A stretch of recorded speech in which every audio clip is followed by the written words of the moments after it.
No Numi, no Nez, and the show starts on time?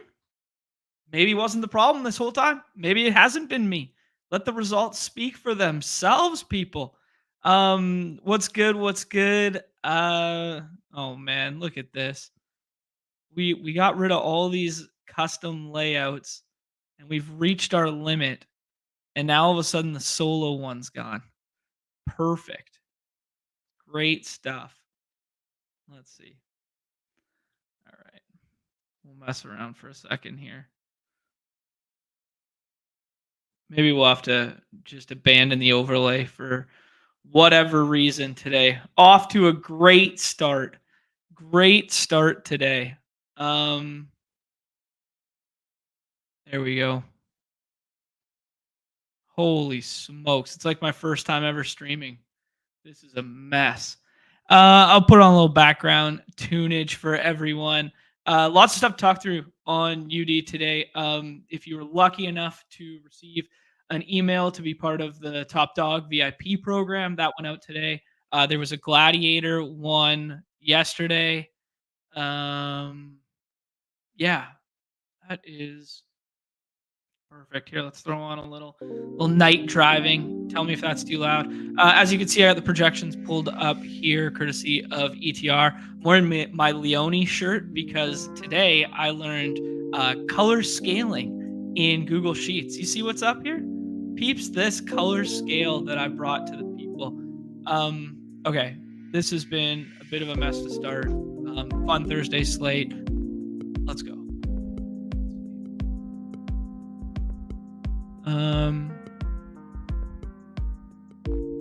All right. Perfect. Okay. So first things first, this is the Top Dog VIP. I don't know if you guys got this yet, but this is what you will get if you qualify or ask nicely. Reach out to Ryan or Cam on Twitter. I can add some stuff there.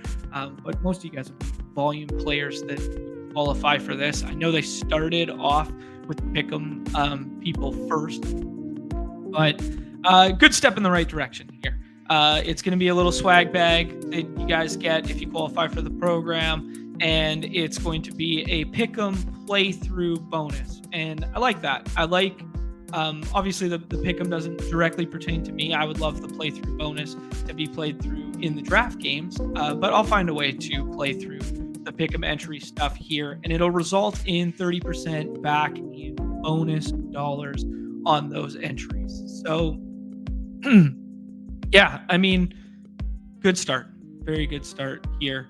I don't have a ton to say on it yet because it is quite vague right now, but Rudman has reached out and he wants to do kind of like a State of the Union and talk through all of their new improvements, a couple things that we haven't talked about yet on stream that they're still working on behind closed doors, but talk through the Top Dog, talk through the Gladiator, and talk through some of the transparency associated with BBM. So I'm not going to go too in depth because we'll go super in depth when he's on the program and he can provide far more insight than I could ever provide. And I don't want to speak out of turn either because there's a couple things that I'm wishy-washy on right now, and I'll voice a little bit of opinion, but I want to hear it in its totality first. So that's the initial stuff for the Top Dog. I'm going to open up. Here you go. This is the Gladiator email. So what happened in the past was Gladiator, if you did 150 Battle Royales entries in a week, you would receive 20% rake back. In the past, those applied to every draft game on the platform. Battle Royale, in quotations, was just a euphemism for any draft contest. So if you did 150, but you did 50 in baseball, 50 in hoops, and 50 in NFL, you then qualified. I hope that's exactly what's taking place here, and Battle Royale is just being used as a term in place of daily draft. So that would be ideal. I think that's what's meant to be implied by this, but I don't definitively know. But to qualify for the gold tier, 75 Battle Royale entries and 50% rake back each week. That's incredible, guys. Like, that is legit incredible. To go from having to do 150 with 20% back to get 75 in here with 50% 50% back. That is really rewarding your draft game players. So that is a beautiful, beautiful first step. The biggest thing that I would add to this is, and it's primarily a tech thing and it's on the back end, is a visualization to track this. Because I think it really matters in the lobby or in the app that you can see, hey, here's the little bar. How close am I in terms of drafts to getting there and then pushing you over the hump, right? So what's something that the poker sites always used to do would be like progressive, like chest releases. So you would actually release this intermittently on the app as you go. So let's say you hit that 25 benchmark, boom, you click a little something, there's a swag randomizer, there's your 10% rake back, there's that, boom. All right, now I'm in this next bracket, and it visually appears in the app for you. I think it would go a long way. And I think there's some really nice tie-ins here too to some of their revenue generating plans. What if you just tie in a bonus pick'em for every tier that you hop or whatever? And I'm sure they're thinking about all sorts of these great sort of things behind closed doors. I somehow have a DM from a do not add me to stream. I think this must be Neumy. And then it says layout number 6 or something like that has been added. I don't see this. I don't see a custom layout. I don't know, man. I think he's trying to help. Someone is secretly, a member of the BadgeBros is secretly trying to help my inefficiencies behind closed doors right now, and I have no idea.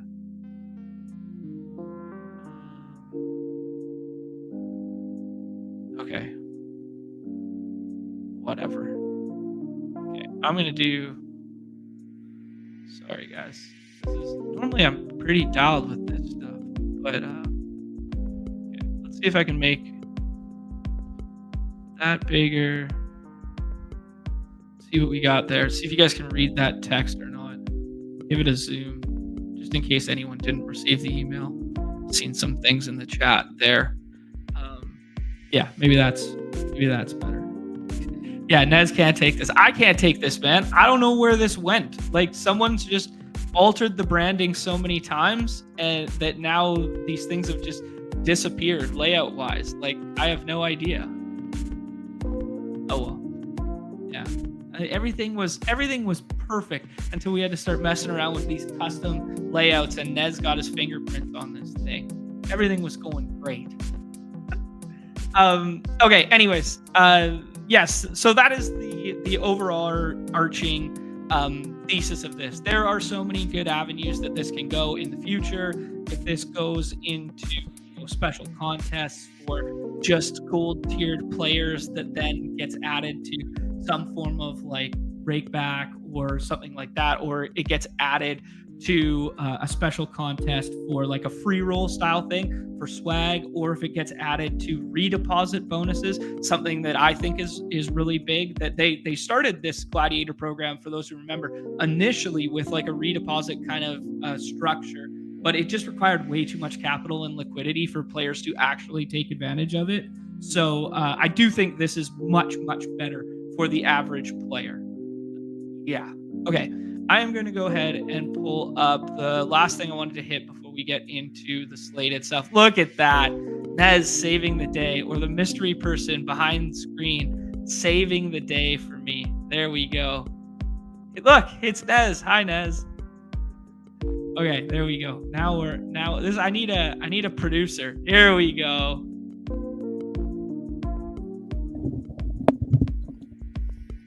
Thank you for saving the day, Nez. Dude, this is not that hard. Dude, it's just not appearing for me like it normally appears. I know it's not that hard. I've done it a million times. It's just, for whatever reason, on my end, there is no solo layout right now. I had to defend my namesake. I mean, you're on it. You're doing it. All right. Okay, you sticking around or what? Oh, wow. What the hell? There it is. Right here. No, I'm going to go. I got to go pick up Rhea from the airport. It's his right here, dude. I see it. Let me hook Yeah. you up. Let me Alright. kick you back off. I liked your thoughts. I will say, for the tracker, even if it's just something that's on like web only, they don't have to integrate it into the app. Like Yeah. something that's easily, HTML, it's much easier than implementing app updates. I think it's a great point that you made. And yeah, this is dope. This is dope. Perfect. All right, I'm gonna set you up. Okay. Thank you. All right. Here, in that same vein, I guess I can go back to share this tab. Okay. I want to bring up something here. This will be the next iteration and kind of like what we'll see from them on their end. This is GG Poker. GG Poker built one of like the best breakback programs out there. So for them to cross-reference to something like this makes a lot of sense. But it's just like, it's so simplistically laid out. And I think the next iteration of this might be this, because battle royales are not all created equal, right? Some are $10 price points, some are $50 price points, although they did mention that the qualifier was not involved. If you register for a DeBomb or something like that, it should be worth more than registering for a $5 contest. So incorporating what GG Poker says here, as they call them fish points or whatever, because they call this the fish buffet program. And what it does is it creates players who are not necessarily winning players on the platform, but they'll keep playing and they're incentivized to keep playing because the volume directly benefits them playing. That's what you really need to sustain the lifeblood of this ecosystem. Like, I've been very candid and open about this. I'm not the best player on the site. I don't want to be the best player on the site. I want to be a winning player on the site. I love doing the content. I love talking about it, but I'm not putting in even like the nth degree of sicko-ness that some of these other players are. Like, I'm not going to beat Crash Rich currently as he is like going right now. Anyways, but my point being, these little things like this will keep guys like me playing slightly more volume than they're maybe comfortable with because of what they're getting back in return. And if you do this in terms of like a point system where a $100 entry contest is worth more and weighted more than a $5 one, well, now you'll get some bigger fish to start spending. Anyways, I'm kind of just rambling and bouncing around ideas and stuff, but I think the next iteration of like on the website and stuff, that like my advice would be is to just lay it out super clear as day, so everyone knows what they're chasing and how they can get there and what it does. And then it would be a visual amendment on, as Nez suggested, HTML or the app, so we can visually track what we're chasing. And then the third thing would be I don't know if I like the idea, my original idea of like contests and stuff like that directly pertain to players that are at a certain level, but the kickbacks awarded associated with certain levels incrementally, I think would be like a big thing.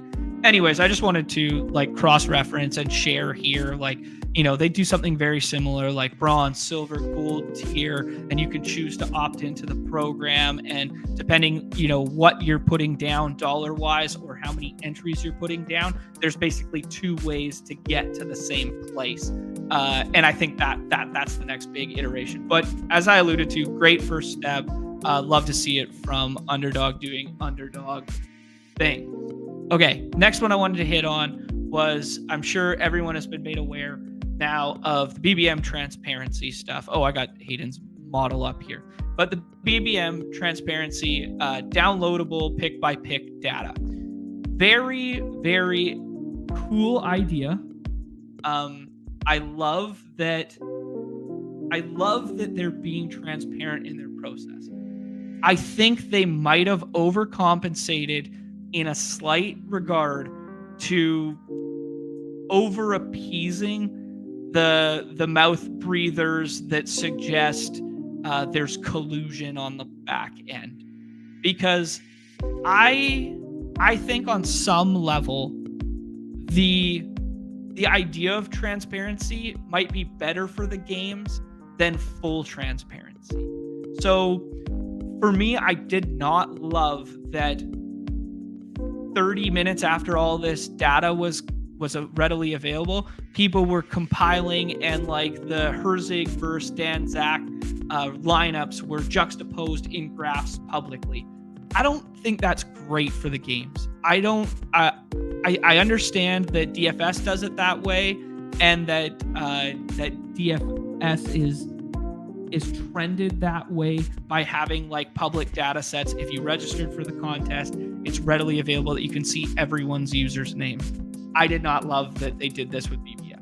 I think you either have to have an entry in that given draft to see the usernames in totality, because this trends towards an avenue in which solved will happen maybe too soon. So for a site that prides itself in being accessible for recreational users, I think it might be a one step too far to include usernames. Everything else about that, and doing this with pods in the future and doing this in general, beautifully executed. Love it. Love that they're going this nth degree. In terms of protecting the games from being sim wars, I think full transparency, which is encrypted, it also protects your users, right? Because like I want to share my lineups, but I want to share my lineups on my terms, I think, more so than like they're all just like publicly available to anyone who didn't even have an entry in it. That's the one thing I'd say. I can't wait to hear Rudman's thoughts on this. I can't wait to hear Neumy2's thoughts on this. I know they're probably talking about all this stuff behind closed doors. They probably have way better explanations than I could give. That was just my initial knee-jerk reaction, whether it's right or wrong. That was just my feelings on the subject.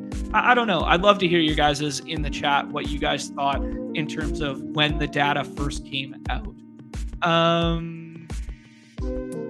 Hey, thank you, Carlos. Thank you. Yeah, Nez is the Dark Knight of the BadgeBros. That's so sharp. I mean, he came in here saving the day, man. The hero we didn't know we needed or deserved, right there. I don't know. It's bizarre what was going on here. Yes, the Gladiator stuff came via email. Yeah, both of the Top Dog and the Gladiator stuff came via email, and the Top Dog stuff, I think you actually had to reach out to Cameron or Gator on Twitter and then kind of like throw your hat in the ring or whatever, if they did, just to make them aware, because they're sifting through organically, right? Like they're looking for like, hey, who could qualify for this program? Who could? But, you know, just to give them a little nudge, if you think you deserve to be here, i.e. you do 150 in the Gladiator program, or you're going to be playing, you know, like Brett was suggesting, mass volume and puck or something, just go ahead, shoot them a DM. They're super friendly, super open. And hey, I think I'll qualify for this, blah, blah, blah. And yeah, just get that ball rolling, because this is just the starting point, right? Like you want to be included in the conversation, even if this isn't where you're at right now. Yeah. Okay. Those were my three big underdog ones off the cuff. I'm sure I missed stuff as I was fumbling around tech wise. I was so prepared today, guys. I got notes, I got tabs, I was so prepared, and to be thrown a curveball with the logistics of branding, I couldn't imagine. Let's jump into. I got to get one more thing off my chest here. Not underdog related, baseball related.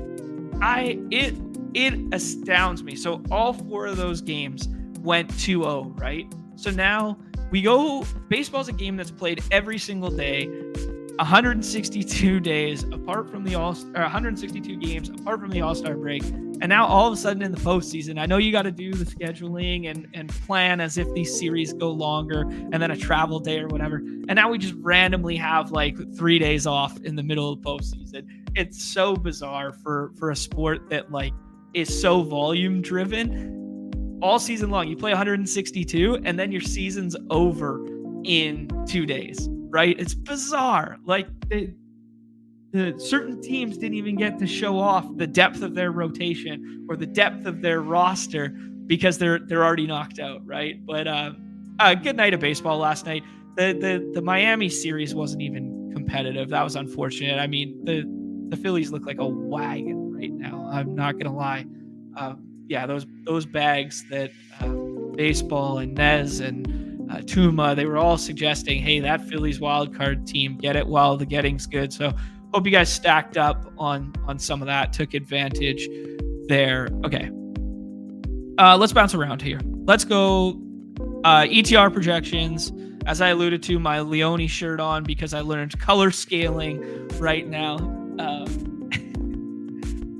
Entirely facetious, guys. I knew how to color scale. Yeah, so fun 2-game slate. The totals have trended from what we thought were going to be like closer game environments.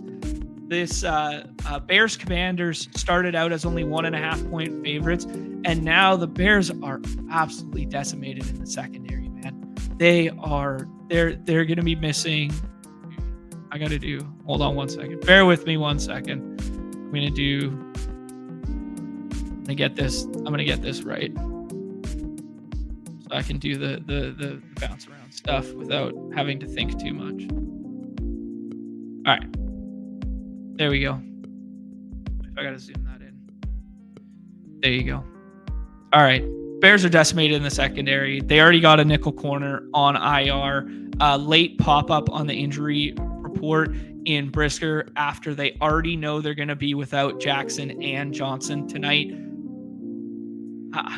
I've been very dismissive of Sam Howell. I think he holds on to the ball way too long. He's taking the most sacks of any quarterback in the NFL right now.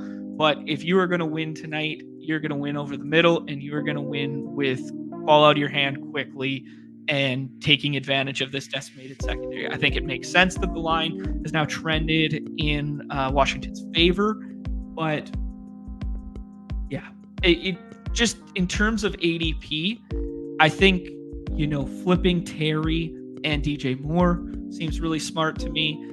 Maybe pushing up Curtis Samuel now that we know we're going to get him after he had an early in the week LP with a hamstring there. He's actually not even listed on here, which is weird, but that was on Monday when other teams weren't practicing. Yeah. So, okay, let's go back to the macro stuff here. So it's trended in the Bills' favor, and it is trended in the Commanders' favor, and they are both favorites with bigger team totals than the other two. So I guess our bro science takeaway is we should be building around Bills and Commanders, right?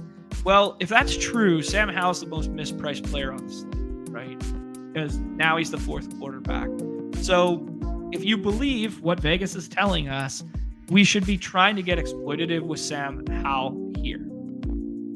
Counterpoint, as Scott Barrett brings up to us, Trevor Lawrence is one of the biggest positive regression candidates, and he might be getting Zay Jones back, and they might be chasing points in Sunday in London. This slate can go a lot of different ways, but just kind of laying out these facts right now. Other one, Josh Allen, highest projected quarterback. Diggs, highest projected skill position. Those two exist together in tandem. Just FYI, we have seen it in the GMs. So just so you're approaching this slate, just be aware that we might have to find different ways to win if we cannot obtain that GM style thing. Okay, platform of people for a second here. Running back for me, extremely top heavy. I am prioritizing 2 out of these 3 at the top here. I think James Cook is my least favorite of the bunch. I like Brian Robinson, home favorites, home 6-point favorites, even though I think scoring through the air or at least attacking through the air is the most viable. I'm going to go ahead and be aping in on Brian Robinson being the beneficiary of some of that air production once they get to the red zone. That's where my thought process is. Herbert, we saw a big uptick in usage from last week. I got the tight ends pulled up here. We saw a big uptick and kind of took over. Deontay Foreman inactive. I'm anticipating something similar again tonight.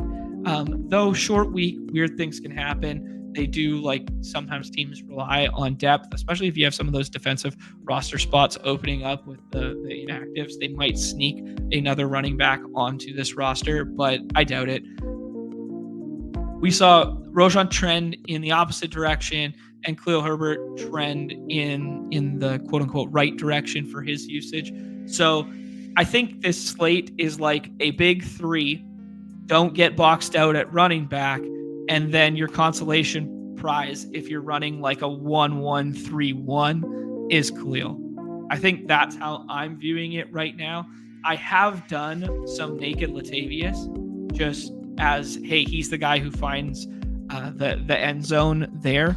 I will bring it to people's attention that James Cook's goal line carry, which he scored, I can't remember it's the one he scored on or the one that was called back last game, was actually a play that they got down there with Latavius and then was gassed. Latavius came out, Cook came in, which wouldn't be normal, I don't think. I think they would prefer to lean on Latavius at the goal line, or maybe even Dame Harris in some weird spots, lean on the bigger of the backs at the goal line there. But hey, James Cook getting a red zone carry is a big victory regardless of how it came. But if I'm touchdown hunting on like zero RB style builds in this contest, going down here makes a lot of sense. If you want to play game environment, I was in a draft earlier with Gary Hartman, not to mush his team, but ETR, he will be doing the Showdown Slate show shortly there with Cody Main. He actually did something game environment wise where he painted like a kind of like a passing trailing game script narrative and paired these two together, which I thought was very interesting in terms of like just something that I wouldn't necessarily do, but good leverage over the field there. Yeah, I think there's some interesting leverage at running back too. If you don't lock up two of the high ones there, you could play these game environments as like Tank just falls into the end zone and ETN isn't the guy you needed. They play that game primarily through the air.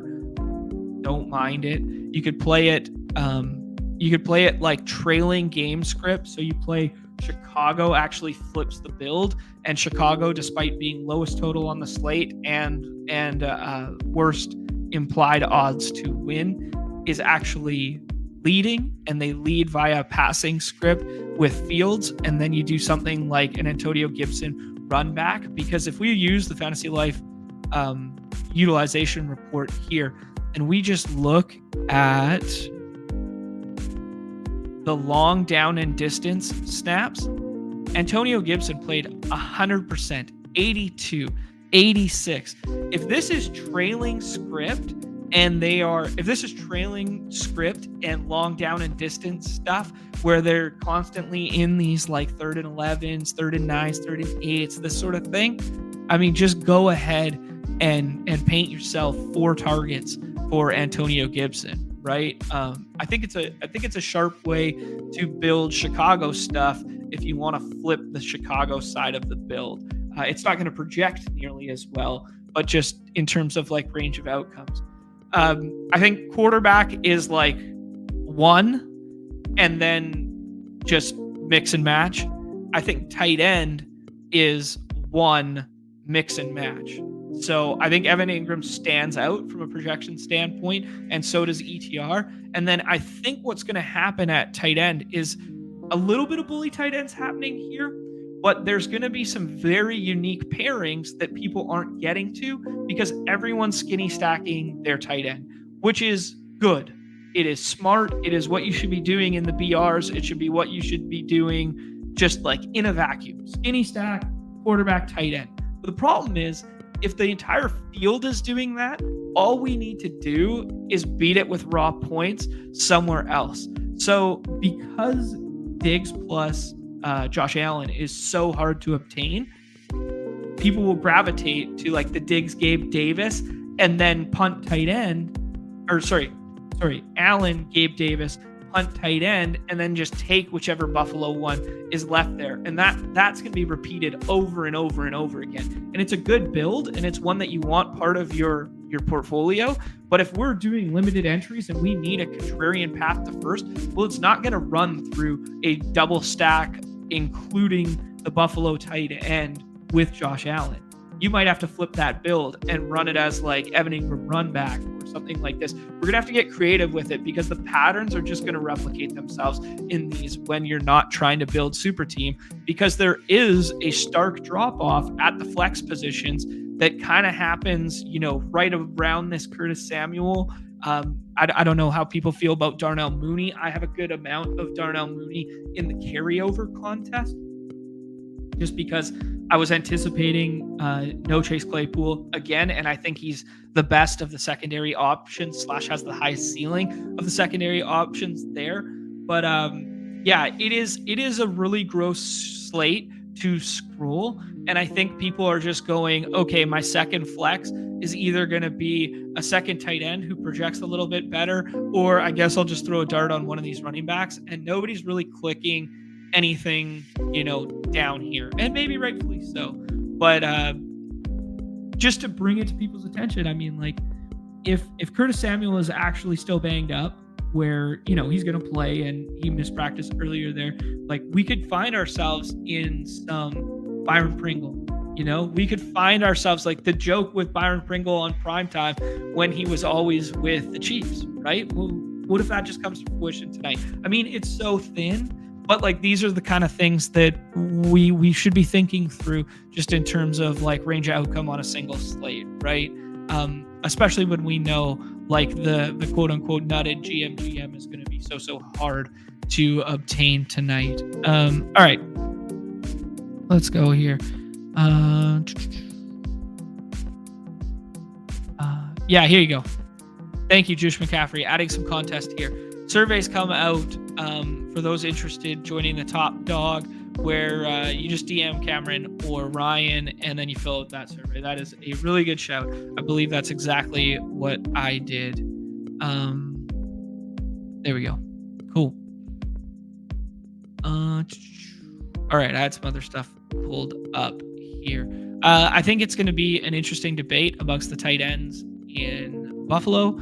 Their highest total, obviously easiest to stack in the last round. There, we saw this Kincaid, nice little uptick. This is what really scares me about Kincaid is, man, this A-dot, like, we thought he was going to be the slot receiver. We thought they were going to be building that like 11.5 personnel for him, and it just like, it hasn't come to fruition yet. I'm chasing these kind of like Dawson Knox end zone targets right now, where I think Dawson Knox is kind of like their preferred red zone option right now. And if I'm just tight end hunting, plus I get a little bit of leverage because he's going to project slightly worse, I'm just going to take a little bit more Dawson Knox than Dalton Kincaid. I think it's a really easy way to differentiate and separate with your Josh Allen skinny stacks and or double stacks after you take him early there. For me, Josh Allen's still the 101 on the slate. I think our brains are a little foggy right now when it comes to Josh Allen because we've seen Gabe Davis score in every single game. We have seen Stephon Diggs with the hat trick last game.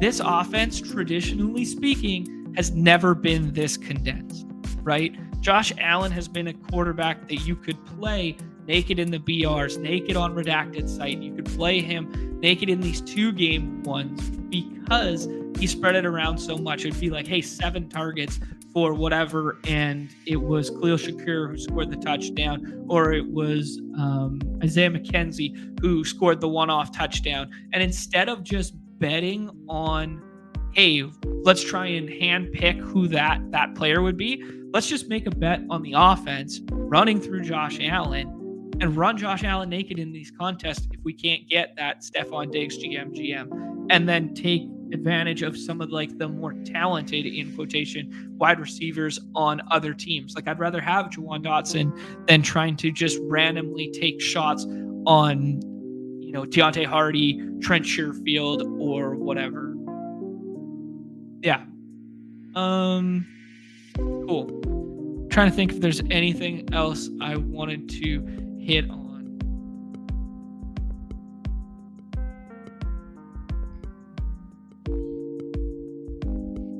No, let's start drafting. Let's start building some.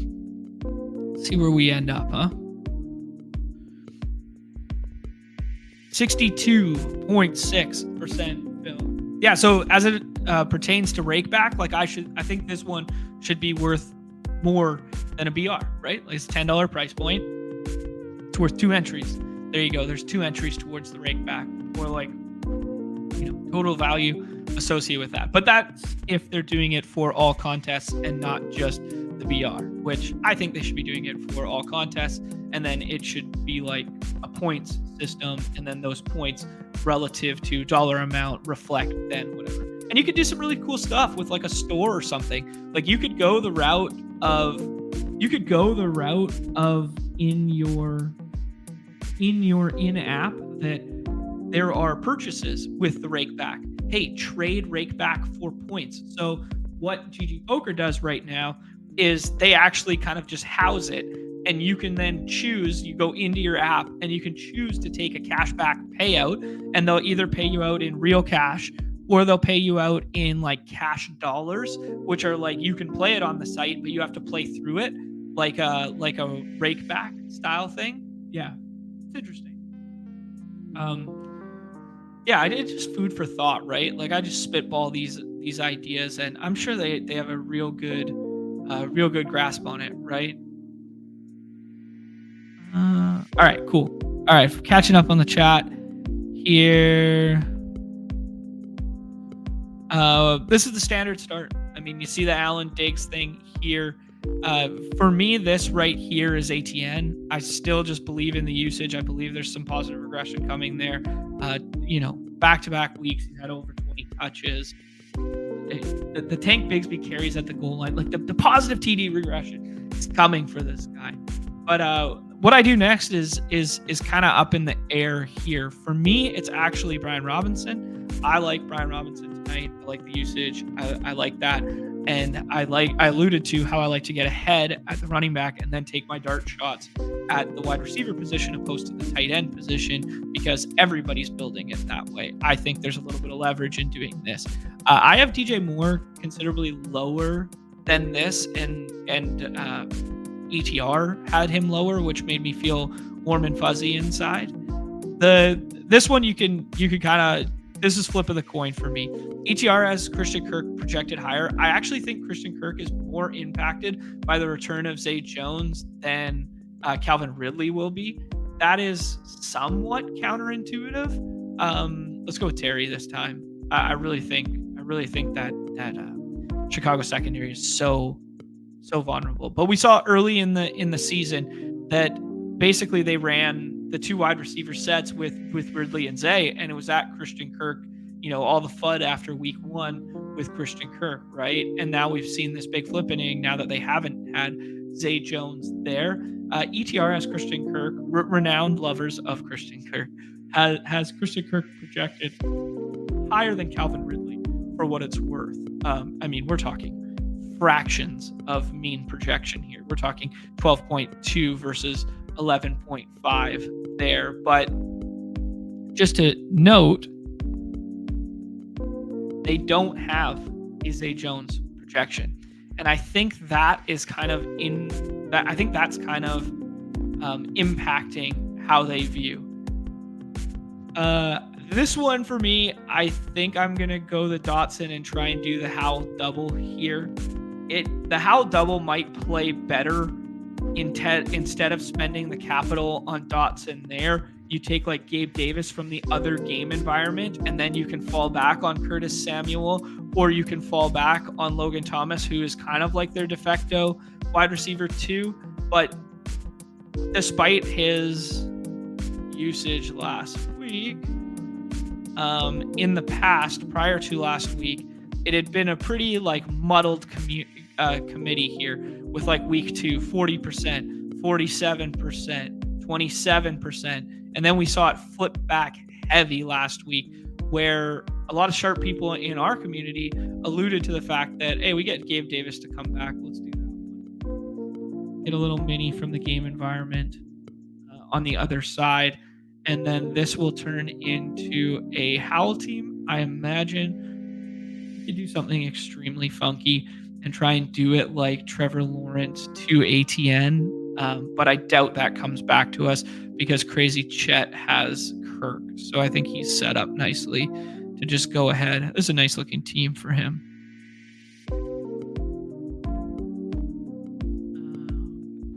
There you go. Here's a little context from Brett Boy. F Labs has Ridley at 10.5, Kirk at 8.9, and Zay at 7.8. That checks out. That checks out for sure. Yeah, T-Box. Yeah, I've been seeing this too. More digs at the 101 than Allen, and I think it's just representative. I think it might be a little box score chasing where they see the 3 touchdowns last week, the 33 ball that might have broken the slate, blah, blah, blah. Or I think it's also that people think quarterback is pretty strong on this 2-gamer and it's pretty flat. And if Sam Howell is going to be the last guy off the board, well, I'll just take my chances that he puts up a decent enough score. Like he scored 17 points. Interesting spot here. So Crazy Chet's trusting us that we've set up this Washington double and we won't jump the shark and do something weird with Trevor Lawrence. And then like, yeah, I don't think we can do like strange. I think a 3 stack might be too far, but we're gonna have to get unique. So let's go ahead. It might be too triple stack Sam Howell, but if there was ever a defense and a game environment and a team to triple stack Sam Howell against, I think it might be this depleted Bears secondary today. Not an overly exciting team here, kind of a contrarian onslaught, equivalent to like the 5-1 on Redacted site. I would say that this is like the 5-1 of our site. I like that Equinanius St. Brown pick there. Was going to shout him as a scroll the F down guy for me when doing the field stuff. 40% of snaps last week, route participation. I will bring that up just so you guys know I'm not full of shit. Here. But with Claypool being coach's decision, DNP not being there, we alluded to this, how we saw this 90% goes to 0, and then all of a sudden, Equinanius comes out with this 53. Yeah, they added this to the utilization report here, a direct comparison tool. I remember this now because I was looking up Equinanius. Adding him like in here and then just going like, oh, let's just directly compare him to Darnell Mooney. Okay, cool. Oh, wow, look at that. Mooney pops in, better utility in air yards and end zone targets and blah, blah, blah. And it's a very cool little like at a glance tool to make some like start sit decisions or to make some, on this slate, for instance, make some decisions about, hey, what should I be doing with my scroll the F down options of like Sherfield versus Hardy, for instance. Yeah, I will note that Gabe Davis saw a down tick in usage. He was about a 90% snap guy the first 3 weeks of the season. Week 4, he saw it down a little bit. It's because later in the ball game, they used Trent Sherfield a little bit more when they had to take their foot off their gas a little bit there. I would not be overly concerned about that. It's nice to see Gabe Davis find the end zone three times so far early this year. Audio listeners, Sam Howell, Travis Etienne, Terry McLaurin, Jahan Dotson, Gabe Davis, Logan Thomas. A 4 onslaught from the second biggest favorite, second highest implied total on the slate, and then 2 one-offs from the other game environment. I think we're painting a narrative here that Washington scores like 35 points. They win like 35-7, 35-10, and then the other game environment flops a little bit. Oh, that reminds me. Other game environment. Our golden rule. Everybody remembers our golden rule from baseball. Everyone remembers our golden rule that we start every slate with. We always check the weather. Very important note. If you look at a glance, they had this Jacksonville Buffalo game like red-orange for a bit, and they had it red-orange on the lineup side. It's because the automated forecast on the site actually comes from the normal home team, which is Buffalo. The weather in London is fine. The weather for both of these games is entirely fine. Just want to put that narrative at bed because someone did say something to me this morning in Discord about that. Yeah, TM with the Deami Brown shout here. I mean, Chris G was on the show on Monday and shouted Deami as let's go. Why not?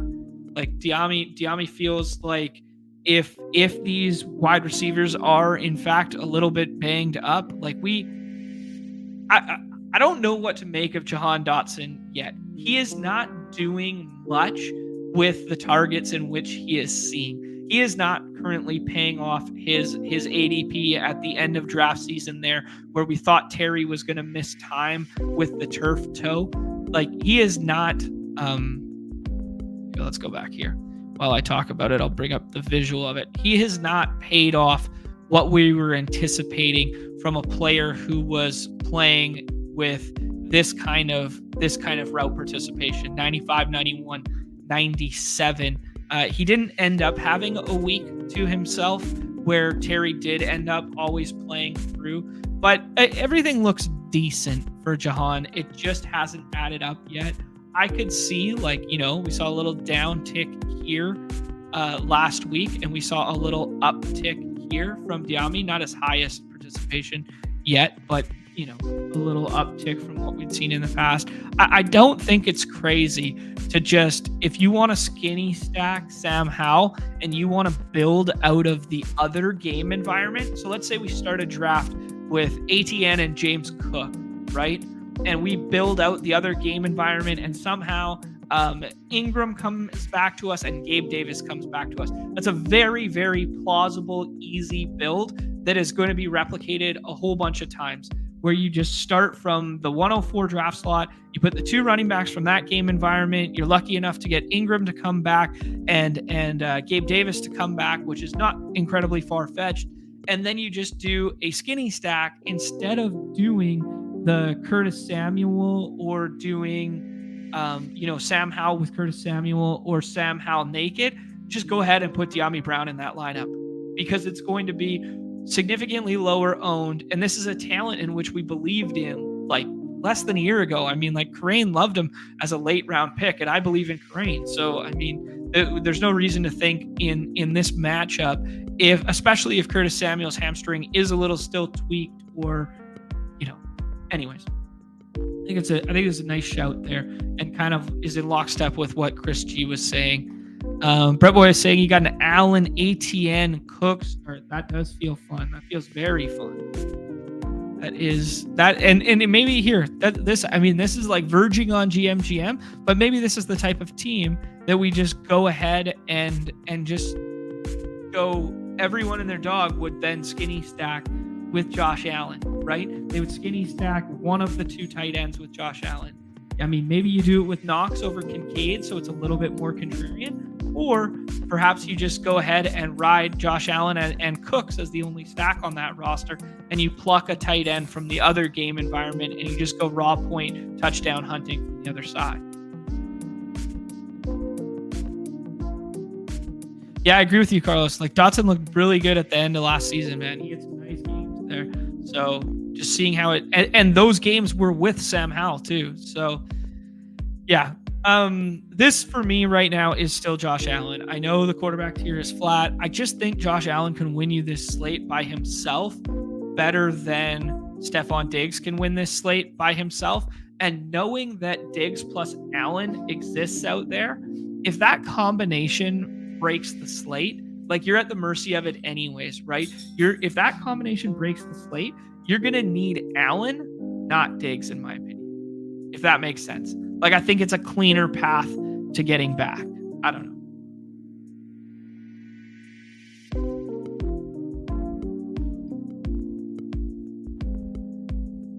I mean, if they both go 30 ball again, they both go like 33 and 36 like they did last week. Well, good luck on a showdown slate beating that, but all right. Interesting start here. We go Sam Howell there. It would have been a great draft to punt quarterback by the looks of it, because you would naturally get a contrarian 5th round quarterback who doesn't normally come. We're going to get boxed out at running back here if we don't take Herbert. But I'm kind of fine with that. Let's try something here. Let's do Ridley, because I'm still Ridley over Kirk by like the slightest of margins. And then let's go ahead and take DJ Moore. Let's go ahead and see what this looks like. We'll just go, hey, DJ versus Khalil 1v1, throw the positional scarcity out the window. We think DJ Moore is a better football player, and let's just see what this turns into. See if we can push Herbert all the way back, or if we can do something funky with Josh Allen, like pair him with Latavius, pair him with maybe running like Roshan in this lineup makes a lot of sense too. Yeah, there's some fun ways to get weird with this. We could play Antonio Gibson trailing script from the Chicago narrative and kind of little double bubble leverage, because that means that Washington is not scoring enough points to matter on this slate. So that's kind of a fun idea.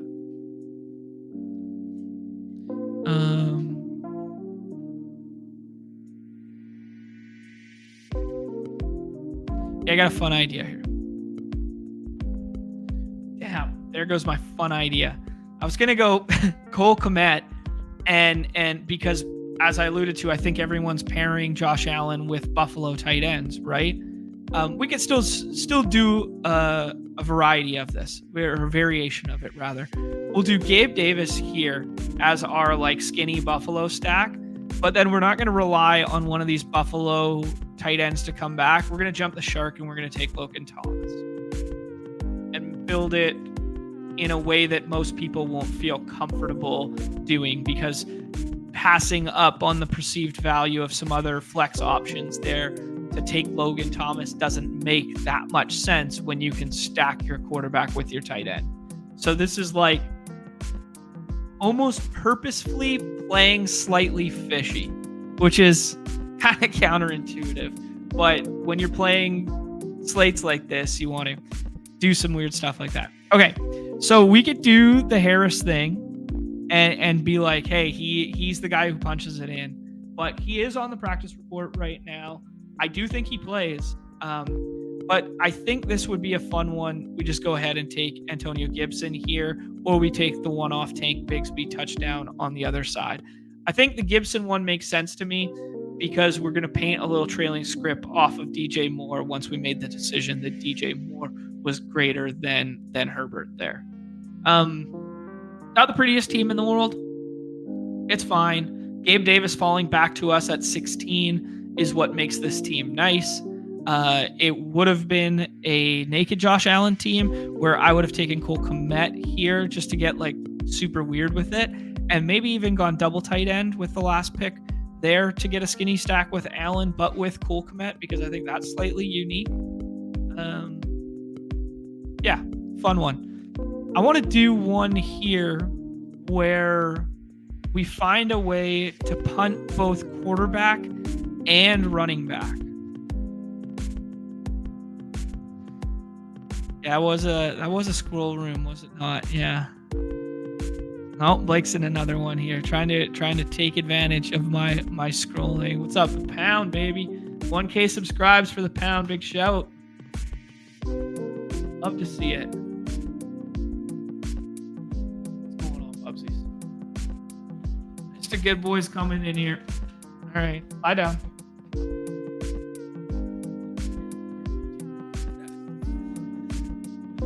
We roll the 101 again.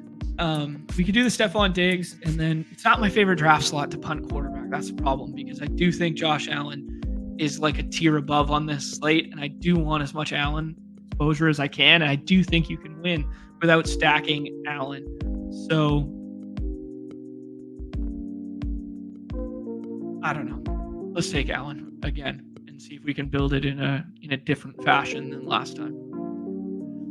It's good to just visualize these combos and patterns. If Josh Allen scores 4 touchdowns again, which is definitely within range of possibility, but they're distributed. You know, Hardy gets 1, Knox gets 1. He scores 1 on the ground, and 1 goes to James Cook or Gabe Davis or not Stephon Diggs or whatever. Like, there's a path that the eruption games at wide receiver come from the other game environment or come from the other side of that game and not in tandem with Josh Allen, right? I think I think that's my biggest takeaway. Whereas if Trevor Lawrence has an eruption game, it's directly tethered to the pass catchers. If Sam Howell, a little bit of rushing upside, has a eruption game, just given the context of this slate, that I think, the way you beat the Bears with a depleted secondary is throwing. I think Sam Howell more likely to be tethered to the pass catchers. Fields could just do it on his own. Allen can just do it on his own. So that's kind of how I'm viewing the macro of the slate. Interesting decision here for us. James Cook comes back, and given the scarcity at running back, I think we just take him and just play those two together. And this is kind of the narrative that James Cook finally houses one of those 40-yard receptions. Yeah, that 48-yard reception. He houses one of those. Now, I think we want to play the same game environment and run Christian Kirk with that narrative, right? And I think Christian Kirk, because Zay Jones isn't a guarantee to play either. I think Christian Kirk's going to project better with or without Zay Jones than DJ Moore will tonight. That's kind of what I think. But we're talking fractions of mean projection, right? All right. Get a 100-pound dog under the desk here. What up, Sean? Yeah, vibes are good today, baby. Vibes are good. I like this slate, and I kind of like this Thursday night game. We can look at some of my teams from the other one after too. I went heavy Geno, which obviously didn't work out great. I'll just show you guys after. We can talk through it. I think I have 60 something entries pending for the Thursday night here. All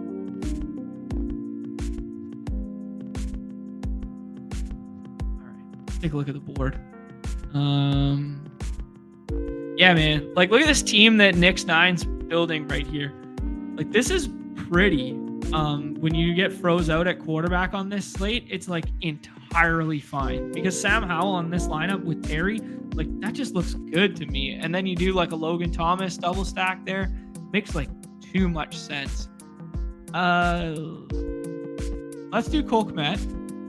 I think I like Cole Kmet. I think this is kind of a fish play.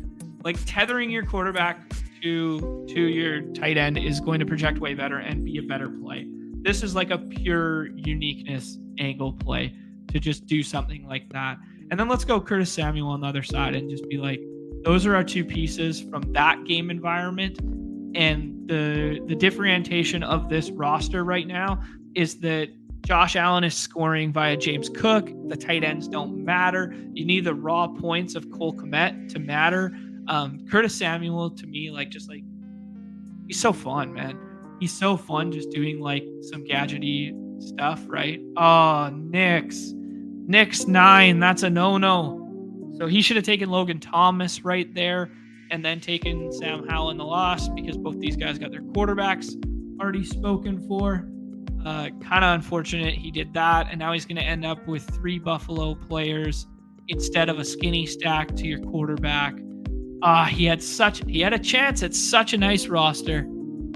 Still nice, but can definitely still get there. But Kincaid, Blake going ahead and taking De'Ami Brown. Respect that. Taking De'Ami Brown on a team without Sam Howell too. Pretty good one there.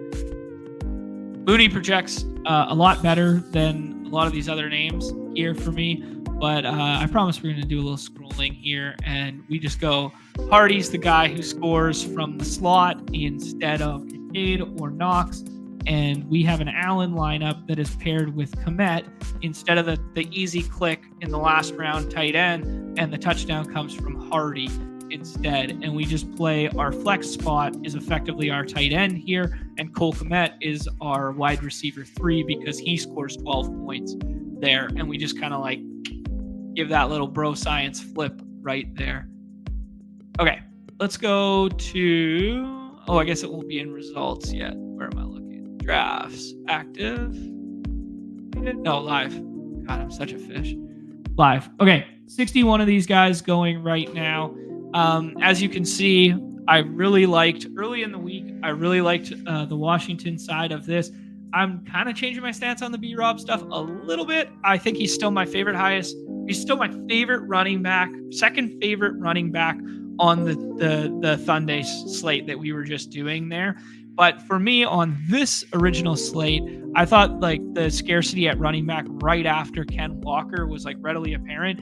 And I thought that the total was going to move in Washington's favor there. The problem with it is I really think they attack through the air tonight, and we're just kind of hoping B-Rob punches in 2 touchdowns, which is entirely viable, and we'll have some nice live lineups if that does happen. The Geno injury stung, like, obviously quite a bit, but we did have that, like, that Geno Metcalf to start there, and we were feeling beautiful. And then we saw that Ken Walker. We had 31%. He was our 101 on that slate. That Ken Walker touchdown that was like 70-something yards and got called back. Rightfully so, got called back. But we would have been grooving. We had a couple Geno plus Metcalf plus Ken Walker lineups, which were really nice. We also ended up with a Metcalf plus Walker with Danny Dimes team, where Danny Dimes actually inevitably outscored Geno there, who is, as you guys can see here, my 3rd highest scoring quarterback. So going to be an uphill battle tonight, not going to lie, just given our exposure here. Realistically, we're probably in this 61 set only going to have like 2 or 3 lineups that have a legit chance tonight. I haven't fully looked. I looked at one earlier.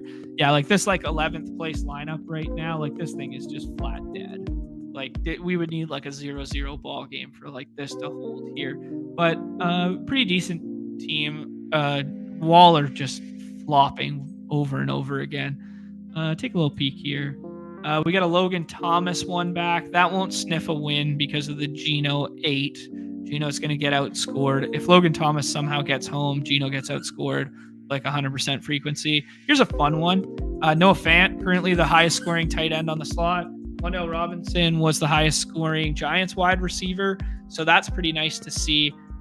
Someone's going to have a better variation of this one, though, where Terry is with Hal, or Danny Dimes was here with Wan'Dale, and then even if Terry goes for like 20 something tonight, this lineup's gonna get passed by some better ones.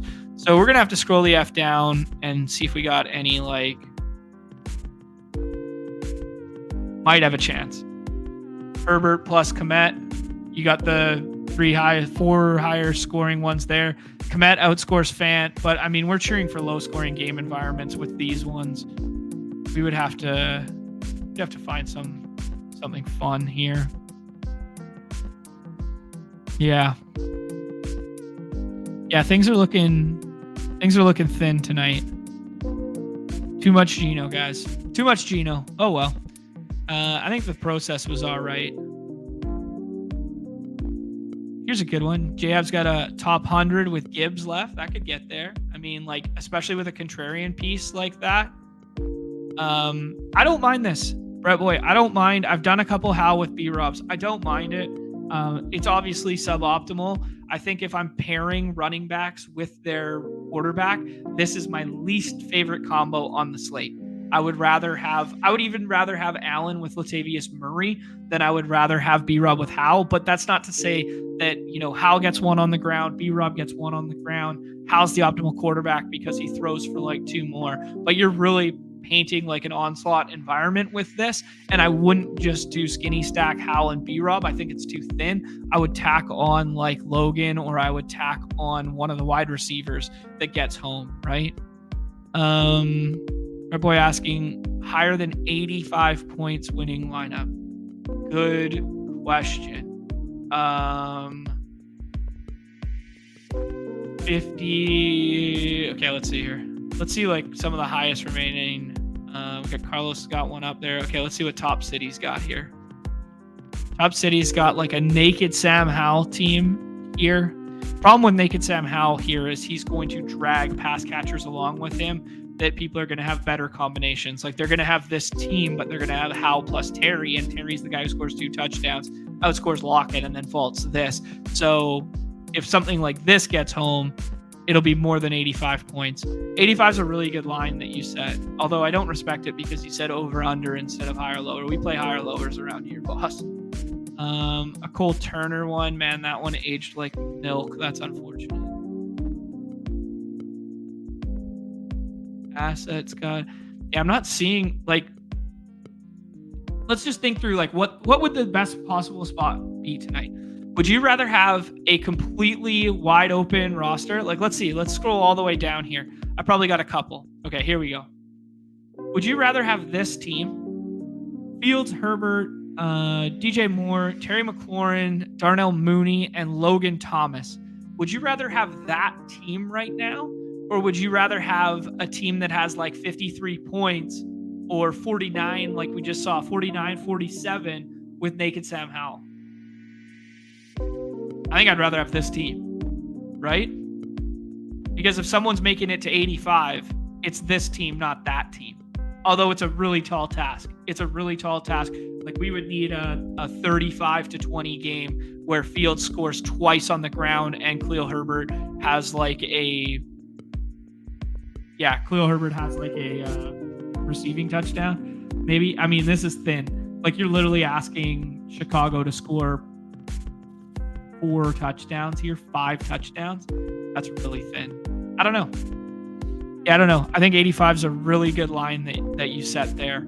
I think like going into the night tonight, if I had to like attribute, Neil Orfield does a really cool thing with the showdown slates or like the 2 and 3 game slates on like Thanksgiving, where he projects what the likelihood of the lineup needing such and such a player would be at like halftime or something. I think if I had to pinpoint what you need right now, Noah Fant's pretty high up there. Like Noah Fant having like 7.6 points from the tight end position, I think that really matters coming into this slate, but that's negated as soon as one of those touchdowns goes to one of the 2 tight ends. But like both those tight ends are going to be like, I don't know, minus or plus 5, plus 450, plus 500 to score touchdowns tonight.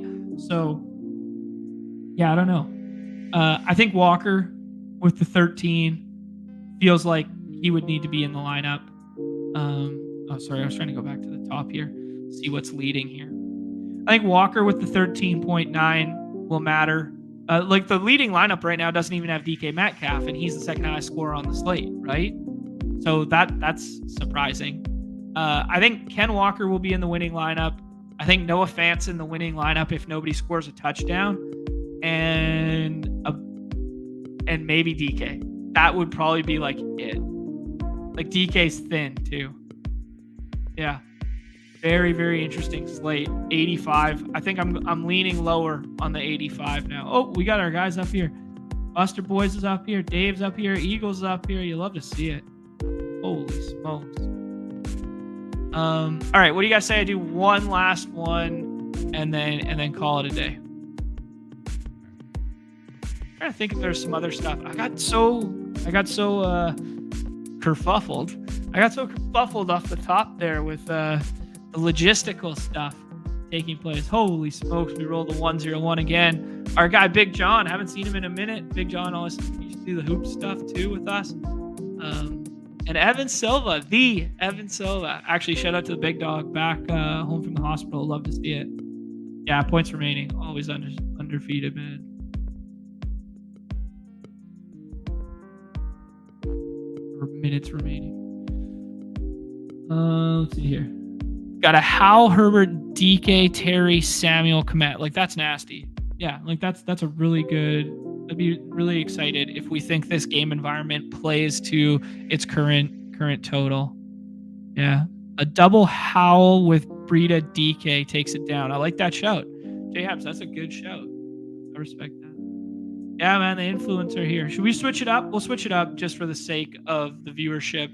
Let's not take Josh Allen this time. Let's take Stephon Diggs and see what it looks like. Hit the random number generator and see what it turns into. We're in a tough room here though, so I'm not thinking there's any GMs in our favor.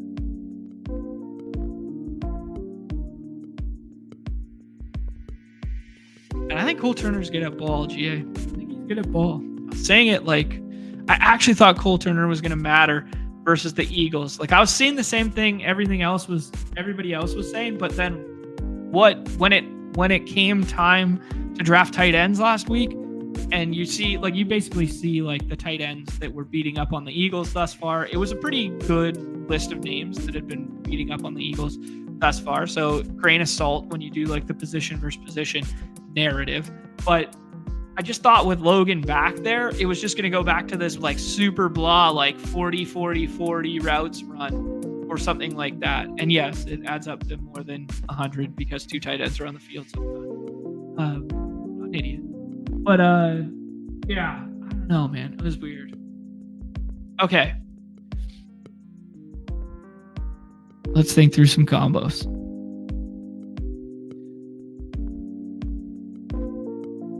Okay. Let's push it. I think you can make a case there for going like game environment and going Lawrence plus Kirk, but on this, Lawrence plus Kirk, but I am really prioritizing running back on this slate. I do think that the volume and the opportunity of the top 4 is just so much greater than the rest of them.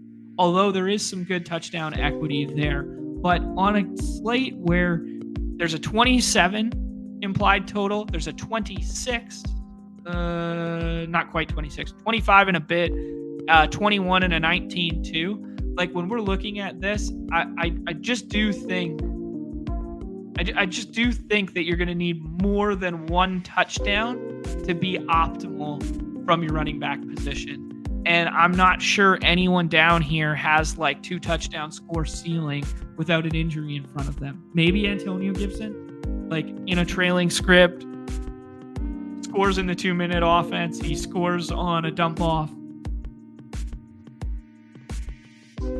It feels thin. Interesting.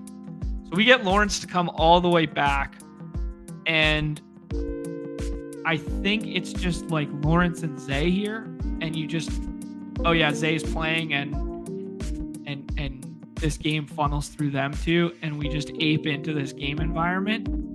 But it does leave us with just like Kincaid or whatever at the tight end, which means this could very easily be like duped or chalky.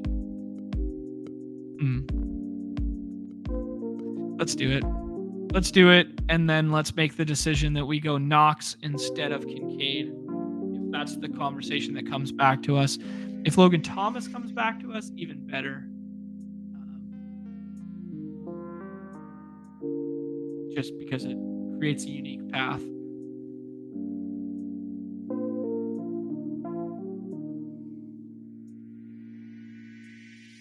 I don't have a good lean on Zay this week, guys. I know, Dave. I'm kidding, man. I'm fully kidding, Dave. I know it's not actually so.